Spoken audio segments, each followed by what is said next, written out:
Jemaah Kopdar, bicara sejarah bangsa bukan hanya yang sering diceritakan, tapi juga tentang nama-nama yang terlupakan.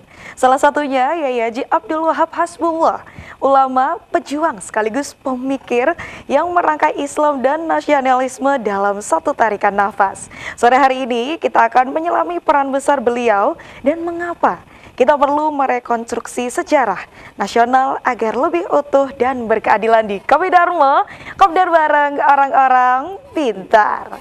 Assalamualaikum warahmatullahi wabarakatuh. Selamat sore Jawa Kopdar. Gimana kabarnya di sore hari ini? Kalau misalnya indah gitu ya, pastinya seneng, tapi Surabaya barusan habis hujan ya, jadi hawanya mendung-mendung gimana gitu. Yang pasti kalau misalnya lagi mendung atau mungkin cuaca lagi dingin gitu ya, boleh dong disiapin ya hangat-hangat supaya nanti kita ngobrolnya makin asik, makin santai. Di sampingnya Indah, di studio sudah ada yang mendampingi atau hadir ya. Alhamdulillah sudah hadir Mas Yahya Muhammad selaku peneliti historiografi NU. Assalamualaikum Mas Yahya. Masya Allah, soft spoken banget ya kayaknya. Gimana kabarnya Mas Yahya? Alhamdulillah baik. Alhamdulillah baik. Ini asli mana sih? Saya Gresik asli ya? Gresik. Asli Gresik. Tapi memang sehari-hari soft spoken ya bahasanya kayaknya. Iya, memang kayak gini. Oke. Ini tadi berangkat dari Gresik? Dari Gresik. Dari Gresik langsung ke sini. Cuaca emang agak-agak Mendung-mendung gimana gitu. Gimana gitu ya. Makanya di Kopi Dharma kita siapin yang anget-anget biar nanti ngobrolnya makin santai gitu. Oke, ngomong-ngomong soal Yai Haji Abdul Wahab, karena sore hari ini kita akan membahas Yai Haji Abdul Wahab Hasbullah dan rekonstruksi sejarah nasional Indonesia. Wah, di sini saya boleh dikenalin dulu ini apa yang dibawa, ini ditunjukin ke pemirsa dulu. Ini bukunya, nanti ada narasumber langsung penulisnya buku ini. Buku ini adalah buku Kiai Haji Abdul Wahab Hasbullah sebagai pendiri NU dan penggerak NKRI, karya Kiai Haji Abdul Mun'im yang nanti ada di bergabung lewat Zoom ya. Ini bukunya beliau, barangkali bisa kayak gitu. Wow, ini ya luar biasa. Ini memang beliau yang minta ya, harus ada ininya ya, harus ada pendiri NU dan penggerak NKRI. Wah, ini nanti akan kita bedah kenapa sih harus ada istilahnya satu kalimat itu dan kenapa kok lebih senang dibilang penggerak. Nah, penggerak NKRI ini luar biasa. Yai Wahab ya, kita sebutnya Yai Wahab ini. Nah, ini juga akan kita sapa melalui Zoom yang sudah bergabung bersama TV 9 Nusantara.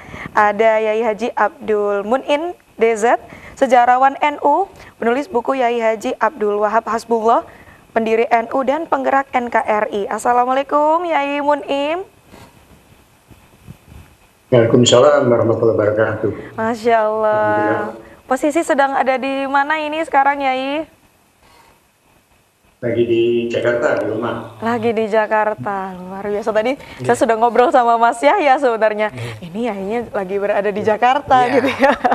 Tahu ya, alhamdulillah bisa bergabung. Sehat Yai sore hari ini? Alhamdulillah, sehat ya. Sehat, oke, luar biasa. Ini selain ada Yai Mun'im, sudah bergabung melalui Zoom juga ada Ustadz Ayung Notonegoro, peneliti sejarah Islam, pesantren dan NU, founder komunitas Pegon Banyuwangi. Assalamualaikum Ustadz. Waalaikumsalam warahmatullahi wabarakatuh. Ini mau dipanggil Ustadz apa gimana ini? Karena panggil Mas aja. Panggil Mas aja ya.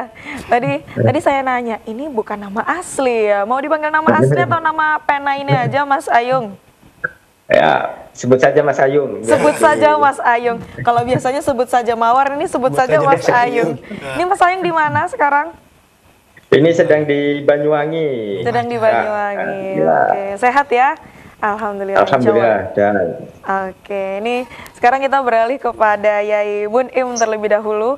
Di sini barusan saya sudah memegang langsung bukunya. Nah, ini luar biasa sekali. Mungkin dari Yai Mun'im bisa memberikan pengantar terlebih dahulu, siapa sih sosok dari Yai Wahab?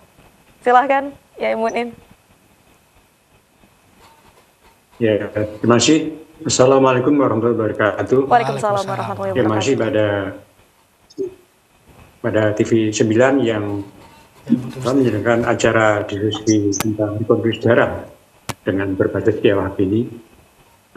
Ini menarik karena di mana NU punya peran besar dalam membangun sejarah nasional, perjuangan nasional. Jadi Kiai Wahab ini sejak awal ya masih muda, begitu pulang dari belajar di Mekah tahun 1914, beliau langsung berkecimpung dalam pergerakan nasional karena beliau mendirikan namanya Nahdlatul Wathon, sebuah organisasi yang diperlukan untuk meningkatkan ya, atau menyebarkan semangat berbangsa, Nahdlatul Wathon. Dan beliau luar biasa menyebarkan dan mendirikan banyak sekolahan jaringan Wathon ini di hampir seluruh Jawa ya, itu untuk menyebarkan semangat kebangsaan. Itulah beliau mulai, dan bahkan dari situlah kemudian beliau membuat syair lagu yang sangat terkenal ya. Iya, Wathon. Bandung viral ya sejak tahun 2010 viral kembali. Itu adalah bukti karya beliau bahwa bagaimana beliau itu punya visi besar untuk membangkitkan bangsa ini, ya, tercermin dalam lagunya itu. Setelah itu kan tahun demi tahun ya, dalam masa penjajahan Belanda sampai Jepang sampai kemerdekaan itu beliau berperan secara keseluruhan. Ini tidak kami tulis dalam buku Kiai Wahab itu. Oke, luar biasa. Teman-teman Mas Ayu, Mas Yahya mungkin bisa sering mendalami dengan data masing-masing. Jadi disitulah Kiai Wahab itu sejak tahun 16 jauh sebelum Indonesia merdeka, yaitu masih zaman kebangkitan nasional, beliau juga membangkitkan para santri untuk menanamkan semangat kebangsaan, semangat perjuangan itu sudah dilakukan sejak tahun 16. Dan sampai Indonesia merdeka, dan bahkan sampai beliau meninggal itu semua dalam perjalanan perjuangan beliau untuk membela, membesarkan NKRI. Masya Allah, luar biasa sekali. Itu secara umum. Iya, nanti Yai Mun'im saya akan kulik lagi seputar pendiri NU, penggerak NKRI, tapi sekarang kita akan beralih dulu kepada Mas Ayung. Nah ini ya, dari tadi sudah kayaknya pengen menjawab gitu, dari tadi ingin menambahkan siapa sebenarnya sosok dari Yai Wahab, tapi dari sudut pandang peneliti sejarah Islam. Tadi kita sempat melihat juga ada penggerak NKRI-nya, mungkin bisa ditambahkan unsur-unsur sejarahnya juga ini dari Mas Ayung. Silahkan. Terima kasih, Mbak. Memang Kiai Wahab Hasbullah ini kalau kita mau mengulik tentang kiprahnya sangat multidimensional ya. Beliau bisa menjadi seorang intelektual keagamaan, bisa menjadi seorang aktivis sosial politik, beliau juga bisa menjadi seorang ekonom, bisa disebut sebagai seorang negarawan. Nah, semua label bisa disematkan kepada Kiai Wahab Hasbullah atas kiprahnya yang sepanjang hidup mungkin didedikasikan untuk agama dan bangsa. Nah, dalam konteks kenegaraan misalnya kita nanti bisa dijelaskan lebih jauh mungkin sama Kiai Mun'im bagaimana beliau membangun narasi keindonesiaan sebelum Indonesia merdeka. Beliau bagaimana membangun generasi untuk dipersiapkan menjadi generasi yang siap untuk mengisi kemerdekaan. Itu telah dilakukan oleh Kiai Wahab Hasbullah dengan mendirikan madrasah dan lain sebagainya. Nah, ada banyak hal yang bisa kita pelajari dari Kiai Wahab Hasbullah ini, baik secara kiprah, namun juga dari sisi intelektualitas beliau. Beliau ini ternyata juga memiliki sejumlah karya-karya tulis yang mungkin sampai saat ini tidak banyak diketahui oleh publik. Hanya kiprahnya saja dan kisah-kisah hidupnya yang memang sangat syarat dengan perjuangan. Nah, dari peninggalan-peninggalan tertulis beliau inilah saya kira juga bisa memotret bagaimana cara berpikir beliau dalam menghadapi berbagai persoalan-persoalan, termasuk persoalan keagamaan maupun persoalan kenegaraan. Nah, itu yang menarik untuk kita kaji. Salah satunya misalnya ada satu kitab yang ditulis oleh Kiai Wahab Hasbullah itu pada tahun 1922. Oke. Sebentar Mas Ayung, ini membuat makin penasaran lagi kira-kira seperti apa pembahasannya. Kita ke Jawa Kopdar, tadi kita sempat bertanya ya kepada Mas Ayung tapi sempat terpotong. Tadi boleh dilanjutkan Mas Ayung kitab yang mau disampaikan tadi. Ya. Terima kasih, Pak. Jadi Kiai Wahab Hasbullah ini meninggalkan sejumlah, tidak hanya kisah-kisah kehidupan dan kiprah beliau, tapi juga meninggalkan sejumlah karya tulis yang ini bisa kita fahami untuk merekonstruksi cara berpikir beliau. Salah satunya adalah Penyirap Gemuruh. Ini satu kitab yang ditulis pada tahun 22. Ini kitab yang satu-satunya kitab yang masih kita temukan karya Kiai Wahab yang secara utuh. Beliau di sini menggambarkan tidak hanya bagaimana menyelesaikan persoalan Masjid Penilih di Surabaya ya, tapi bagaimana beliau merekonstruksi satu persoalan. Beliau yang Nah, ini yang saya kira menjadi menarik nanti kalau kita bedah lebih jauh. Cara berpikir Kiai Wahab inilah yang kemudian menjadi cara berpikir beliau ketika membentuk Nahdlatul Ulama, ketika kemudian nanti memperjuangkan negara Indonesia, ketika nanti misalnya mengisi kemerdekaan dan sampai dan lain sebagainya. Nah, saya terekam dari bagaimana Kiai Wahab merekonstruksinya dalam kitabnya tersebut. Nah, itu yang tidak banyak digali. Selain itu banyak juga tulisan-tulisan Kiai Wahab yang lain yang menceritakan cara berpikir beliau. Bagaimana beliau menghadapi persoalan-persoalan hidup, bagaimana beliau menghadapi dinamika-dinamika yang terjadi baik di internal Nahdlatul Ulama maupun di tengah persaingan atau di tengah kancah wacana pergerakan Indonesia pada saat itu. Nah, itu saya kira menjadi satu poin menarik yang bisa kita gali lebih jauh dari sosok Kiai Wahab. Tidak hanya sekedar kiprah-kiprah beliau, tapi juga bagaimana pemikiran-pemikirannya. Itu yang saya kira bisa kita obrolkan lebih jauh lagi. Ini memang benar-benar menarik ya, kalau misalnya sebagai pendiri NU, penggerak NKRI mungkin sudah terlihat dari cover buku, tapi tadi pemikiran-pemikiran beliau untuk masalah-masalah dalam kehidupan sehari-hari pun itu juga menarik untuk diobrolkan. Tapi nanti ya Mas Ayung, ini boleh ditahan dulu, ini kayaknya pengen cerita lebih banyak, tapi boleh kita beralih kepada Yai Munim. Ini tadi sempat saya bilang ya, kenapa di cover bukunya ini ada tulisan pendiri NU, penggerak NKRI. Mungkin ada alasan khusus dari penulisnya juga, Yai Munim.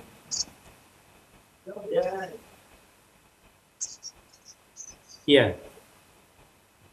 Jadi memang tadi itu seperti dikatakan oleh Mbak Moderator ya, bahwa semangat keagamaan dan kebangsaan itu kan satu nafas di dalam diri Kiai Wahab itu. Nah, ketika beliau datang, bahkan sebelum mendirikan NU, beliau sudah berpikir isu-isu kebangsaan, soal kenegaraan, dengan mendirikan Nahdlatul Wathon itu. Kemudian diteruskan dengan Tasawuf Afkar dan juga Fujar, kemudian berpuncak pada Nahdlatul Ulama. Jadi itu semuanya tidak hanya untuk agama, tapi juga untuk bangsanya. Karena dengan mengangkat rakyat bawah punya kesadaran berbangsa dan kemudian kesadaran berpolitik, itu sebenarnya bagaimana beliau mewujudkan kecintaan pada tanah airnya yang sedang dijajah itu dengan cara mendidik dan menyadarkan rakyatnya bahwa kita ini sedang terjajah. Dan Kiai Wahab memang sangat menguasai pergerakan sejarah. Makanya di situ menulis sejarah Kiai Wahab itu sudah sama dengan menuliskan sejarah NU. Karena seluruh yang dilakukan itu adalah menggunakan instrumen atau organisasi yang ulama. Dan semua yang dilakukan di NU adalah dalam rangka untuk memperjuangkan kemerdekaan, kemudian memperjuangkan kelestarian dan kebesaran negara Indonesia. Makanya di situ kan beliau terus bergerak. Dan itu dideklarasikan sejak beliau aktif tahun 16 itu, kemudian sampai beliau meninggal itu semua yang dipikir ada negara. Contohnya begini, ketika beliau di dalam muktamar terakhir yang begitu dalam pidatonya mengatakan, tugas kita sekarang adalah untuk memperkuat negara kita, berpegang pada ideologi Pancasila yang sesuai dengan Islam, dan dengan ideologi Pancasila ini kita akan menjadi negara dan bangsa yang besar. Itu adalah kalimat terakhir yang diucapkan beliau. 3 hari kemudian kan meninggal dunia setelah muktamar pidato terakhir. Artinya sejak awal dalam perjuangan itu selalu penuh dengan misi perjuangan, tidak pernah berhenti, dan perjuangan beliau tidak hanya di politik, seperti tadi kata Mas Hayung, ya di pendidikan, kemudian di sebagai perintis media massa, kemudian juga di ekonomi, dan juga di kesenian. Beliau kan yang termasuk pendiri seni hadrah itu, beliau juga kemudian pencak silat itu pakarnya beliau juga. Jadi semua lini itu digarap karena semua ini adalah elemen penting untuk gerakan nasional. Maka beliau itu orang yang sudah berpikir tentang strategi kebudayaan nasional. Jadi keseluruhan aspek itu sudah dipikirkan. Tidak hanya politiknya, tidak hanya militernya, tetapi juga aspek-aspek ilmu pengetahuan, pendidikan, sampai ke soal seni kebudayaan. Bahkan sampai masa keluarga itu diajarkan. Makanya di dalam buku itu saya menemukan ada 27 ajaran Mbah Wahab itu. Mulai soal keluarga, soal agama, soal sosial, ekonomi, sampai politik ini. Misalnya kata beliau bahwa memperbaiki ekonomi rakyat, kata beliau, itu adalah bagian dari perjuangan melawan penjajahan. Karena kalau masyarakat kita sudah mandiri secara ekonomi, maka dia akan mandiri secara pikiran dan mandiri secara politik. Dan itu adalah cara kita untuk melawan penjajahan secara konkret, yaitu gitu. Kemudian dia jelaskan juga politik luar negeri. Kata beliau bahwa setiap kegiatan politik, apa itu pemberontakan atau perjuangan bahkan pemerintahan, kalau itu mengikuti atau membebek pada kekuatan asing, maka dia akan hancur. Kata beliau begitu. Dan terbukti benar kan, ketika PKI memberontak dibantu oleh Belanda, Cina, hancur juga. Kemudian pemberontakan PRRI Permesta yang dibantu oleh Amerika dan Inggris hancur juga. Gitu. Makanya ketika melawan komunis kan tidak mau minta bantuan asing. Dilawan sendiri dengan pasukan Ansor dan bangsa-nya. Itu memang prinsip politik beliau yang digerakkan. Jadi untuk perjuangan kita tidak perlu minta bantuan asing. Kita menggunakan kekuatan sendiri dan itu berhasil. Dan semua itu yang berhasil. kita bantu Luar biasa. Butuh waktu berapa lama Yai untuk menyusun buku yang luar biasa ini? Ya kalau risetnya ya mungkin lama sekali ya. Riset pengumpulannya lumayan lama ya? Ya kayak Mas Hayung itu kan sudah meneliti berapa belas tahun itu. Tapi kan tulis bukunya kan baru belakangan. Jadi, seperti itu. Penelitiannya memang ya seumur hidup lah risetnya itu. Luar biasa. Terus kita berkaya kan. Jadi memang penelitian bukan setahun 2 tahun, tapi memang itu lumayan lama ya. Ya, ini tadi dengar-dengar dari Mas Yahya, dokumen aslinya masih ada sampai sekarang. Itu atau bagaimana itu, Mas? Yahya. Atau bagaimana? Gini, kalau kita bilang bahwa dokumen NU itu tidak ada, itu salah. Kayak seperti kayak majalah-majalah dan lain itu sudah ada memang. Ada di kayak majalah Suara Nahdlatul Ulama, Berita Nahdlatul Ulama, dan yang lain lah, ada Utusan Nahdlatul Ulama, Suara ANO, Suara Ansor, itu sebenarnya ada. Dan beberapa tempat memang bisa kita datangi, seperti di kantor PBNU, terus di Gresik juga ada, itu kebetulan rumah arsip Ulama Kiai Haji Umar Burhan, ada juga di Museum NU Surabaya juga ada. Sebenarnya gampang kalau kita mau meneliti NU, itu ada beberapa aspek yang bisa kita capai. Banyak ya kayaknya. Cuman mau apa tidak untuk mencari. Karena gitu. Saking banyaknya begitu.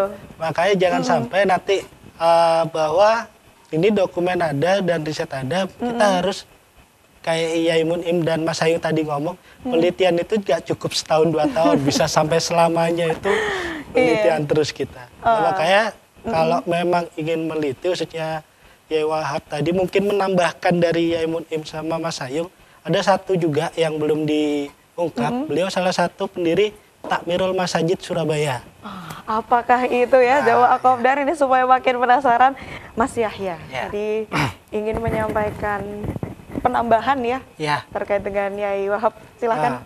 beliau juga yang tadi saya jelaskan bahwa beliau itu juga salah satu pendiri Takmirul Masajid yang ada di Surabaya. Iya. Khususnya yang menangani di Masjid Kemayoran, Masjid Penilih, dan membuat rumah miskin di daerah Tembok. Oh, Itu rumah miskinnya bukan hanya untuk orang Islam saja. Seluruh yang merasa miskin bisa tinggal di sana. Itu ada. Ya, apapun. dari kalangan manapun, khususnya orang pribumi itu bisa di situ. Rehab Masjid Kemayoran juga, Kemayoran Surabaya ya, bukan Kemayoran Jakarta. Kemayoran Surabaya itu juga merenovasi salah satu Yai Wahab. Juga Masjid Penilih juga. Itu yang mungkin di depannya tambah. DPRD itu bukan? Iya, depannya betul, DPRD Jawa Timur ya. Iya. Nah, itu yang dulu tahun 1922 yang salah satu ikut renovasi Yai Wahab. Masya Allah. Sama Masjid Penilih. Sama Masjid Penilih. Ya. Kenapa tadi saya tahu Masjid Kemayoran? Karena SD-nya sebelahnya. Oh, nah, itu SD Tamiria. saya.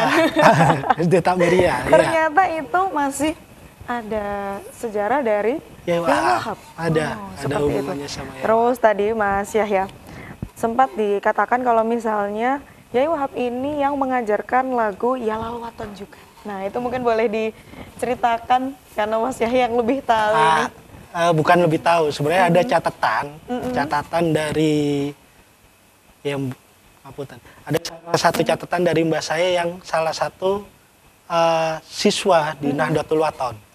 Beliau menuliskan bahwa sebelum proses pembelajaran itu pasti diwajibkan nyanyi Yalal Wathon yang versi Arab. Oh, yang versi Arab. Hampir 3 kali di tulisan catatan mbak saya seperti itu. Itu dan posisinya seperti itu dan mau pulang juga sama. Oh, jadi waktu awal sebelum memulai pembelajaran, terus waktu mau pulang juga. Itu ada catatannya. Memang maaf nggak saya bawa, tapi memang ada catatannya. Memang ada ya di rumah. Dan beliau memang pelaku langsung ikut siswa menjadi siswa Nahdlatul Wathon. Oh, jadi kenapa bisa dikatakan yang mengajarkan lagu Yalal Wathon juga karena memang saat memang menempuh pendidikan di sana diharuskan begitu ya? Diwajibkan. Soalnya kepala sekolahnya Yai Wahab, kepala gurunya Yai Wahab. Ya? Jadi mau tidak mau memang aturannya pasti dari kepala sekolahnya juga, dari Yai Wahab itu. Jadi dari awal sampai akhir harus berjiwa Nahdlatul Ulama. Luar biasa. Kita lanjut kepada Mas Ayung. Mas Ayung berbicara soal rencana rekonstruksi sejarah nasional yang dengar-dengar juga sudah mulai ada pergeseran atau mungkin ada pembaharuan, mungkin boleh diceritakan lebih detailnya. Oh iya, Mbak. Kita telah menyimak ya obrolan dari tadi misalnya bagaimana kiprah Kiai Wahab dan perjuangan beliau. Tapi perjuangan itu hanya menjadi konsumsi internal kalau misalnya sejarah dari Kiai Wahab itu sendiri tidak bisa kita kawal dalam konteks penyusunan sejarah nasional Indonesia yang saat ini sedang digencarkan oleh Kementerian Kebudayaan Nasional Republik Indonesia yang rencananya mau melakukan rekonstruksi ulang dari buku Sejarah Nasional Indonesia yang terbit tahun 70-an dan kemudian diperbarui pada 2000-an awal dengan IDEA. Nah, IDAS dan ini mau diperbaharui lagi. Saya kira ini perlu menjadi perhatian kita semua agar nanti narasi perjuangan dan kiprah para kiai ini tidak kemudian hilang dari narasi resmi sejarah nasional Indonesia. Karena kita belajar dari sebelum-sebelumnya itu banyak sekali penyimpangan-penyimpangan atau distorsi-distorsi akan peran-peran pesantren, peran-peran kiai dalam konteks bagaimana membangun Indonesia. Hal ini misalnya sudah tampak misalnya ketika saya menyaksikan pameran judulnya itu Mishkat, 1000 tahun cahaya Islam di Indonesia. Di pameran Mishkat yang diselenggarakan di Museum Nasional oleh Kementerian Kebudayaan itu nyaris tidak menampilkan sama sekali narasi dari Nahdlatul Ulama, kesejarahan Nahdlatul Ulama. Begitu pula ada satu lagi pameran di tempat yang sama yaitu Sunting, Jejak Pergerakan Perempuan Indonesia, kalau kurang lebih judulnya. Itu juga nyaris tidak menampilkan sama sekali aktor-aktor perempuan Nahdlatul Ulama. Bagaimana peran Bu Nyai dalam mengakselerasi pendidikan untuk kaum perempuan misalnya, atau misalnya bagaimana Muslimat NU yang eksistensinya hingga hari ini tidak bisa diragukan lagi, itu berakar kuat sejak masa kolonial, itu nyaris tidak ditampilkan.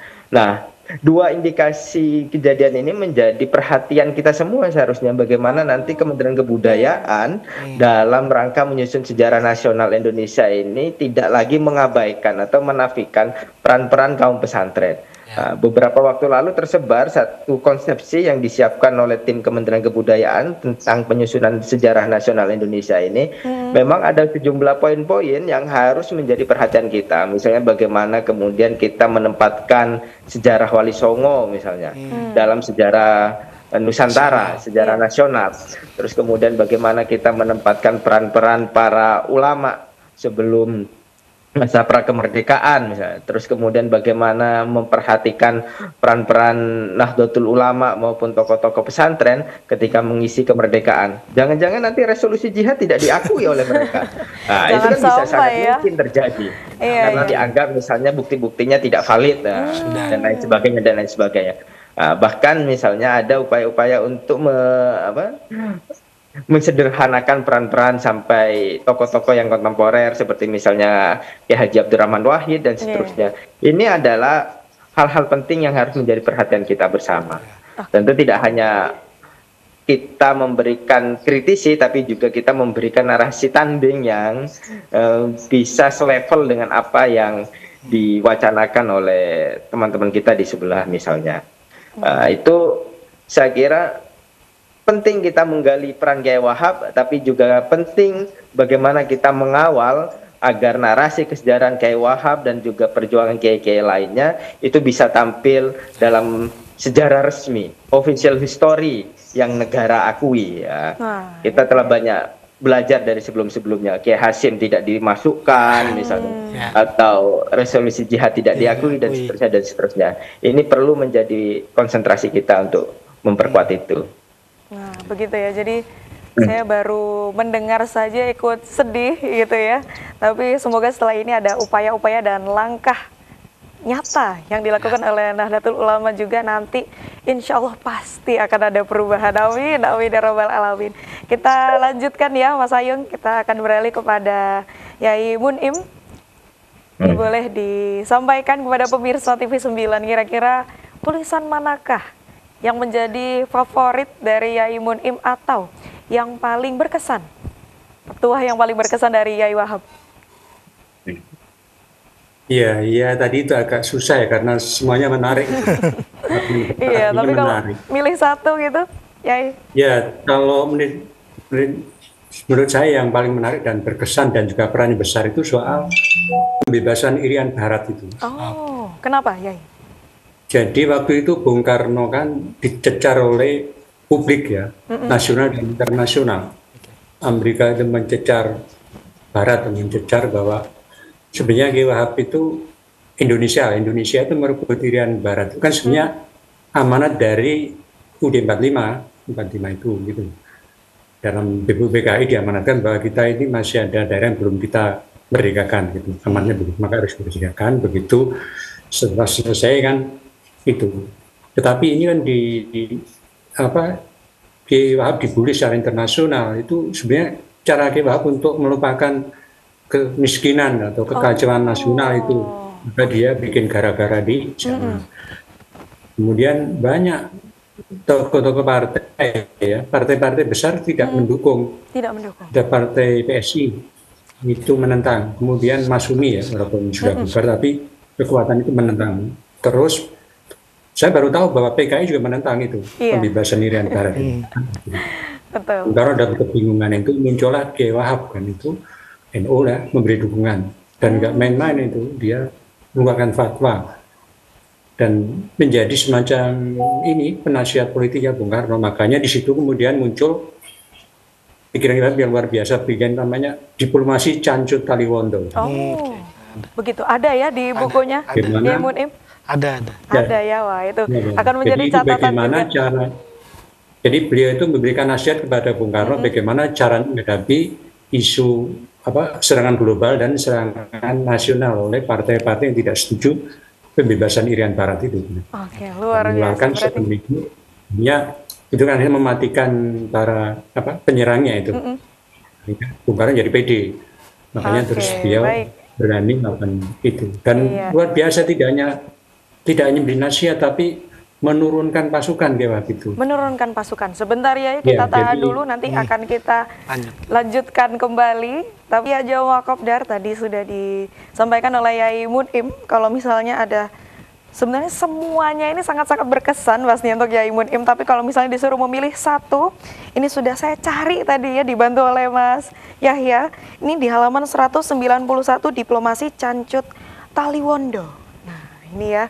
Jadi kalau misalnya nanti Jawa Kopdar penasaran bagaimana sih isinya atau mungkin ingin membaca lebih lengkap, bisa nanti menuju ke Unwaha gitu ya. Universitas Wahab Hasbullah. Oke, jadi nanti kalau misalnya semoga nantinya bisa diakses seluruh masyarakat Indonesia dan seluruh warga Nahdien dimanapun berada ya, amin insyaallah. Oke, sekarang akan kami persilakan kepada Yai Mun'im untuk bisa memberikan pesan-pesan kepada jamaah Kopdar yang menyaksikan kita di sore hari ini. Silahkan Yai. Ya, artinya tadi itu bahwa NU punya peran besar dalam sejarah dan seluruhnya, dan yang terbesar itu ya pembebasan Irian Barat itu gitu. Itu sangat diakui oleh internasional, dan Bung Karno sendiri itu secara verbal itu mengaku bahwa saya dengan PD bisa melakukan pembebasan Irian Barat ini karena dukungan oleh Kiai Wahab. Itu disebutkan dalam pidato dan banyak ditulis di mana-mana. Nah, saya kira ini ternyata itu mengunci, Pak. Jadi sekarang gerakan Papua Merdeka itu ternyata sudah buntu semua. Karena begitu melihat di PBB Jebret itu ternyata mereka nggak bisa, karena ini bukan penjajahan tapi ini adalah pembebasan gitu. Sehingga banyak aktivis OPM yang sudah sampai ke PBB itu gugur karena di sana udah tertulis itu. Jadi PBB bahwa ini nggak diserahkan se Indonesia secara legal formal dan secara konstitusional gitu. Nah itu. Nah, berkaitan dengan tadi, ini kan sejarah ya, itu setelah mengunci. Sekarang banyak orang PM yang tobat setelah ke PBB gitu. Menteri luar negeri udah tobat, sekarang ikut NKRI gitu. Terus kaitan dengan sejarah nasional. Jadi ini ada proses lagi Belanda yang cuci tangan ini. Jadi Belanda itu merasa tidak menjajah Indonesia 350 tahun, kira berapa tahun gitu. Terus kemudian tanam paksa itu nggak ada gitu. Jadi Indonesia itu yang melakukan itu orang Indonesia sendiri, pejabat kita. Kemudian kerja rodi juga nggak ada, itu dibayari semua kan gitu. Itu lagi dilakukan. Kemudian juga kemarin lagi nyalain kita itu Malabi itu sebenarnya nggak boleh dibunuh, dia itu hanya gitu loh. Dia tidak mau menjajah Indonesia. Banyak. Terus soal haji, soal tadi itu Pancasila itu kapan lahirnya? Itu sebenarnya dijawab oleh Kiai Wahab itu. Bahwa kita dijajah Indonesia memang 300 tahun gitu loh. Ya, ada. Dan kerja paksa itu ada dan itu tertulis semua di versi kita ya. Jadi orang itu nggak perlu bingung. Makanya begitu tadi termasuk Fadlizon ya, itu akan menghapus Indonesia dijajah 35 tahun itu.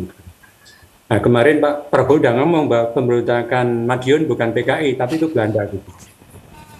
Oke.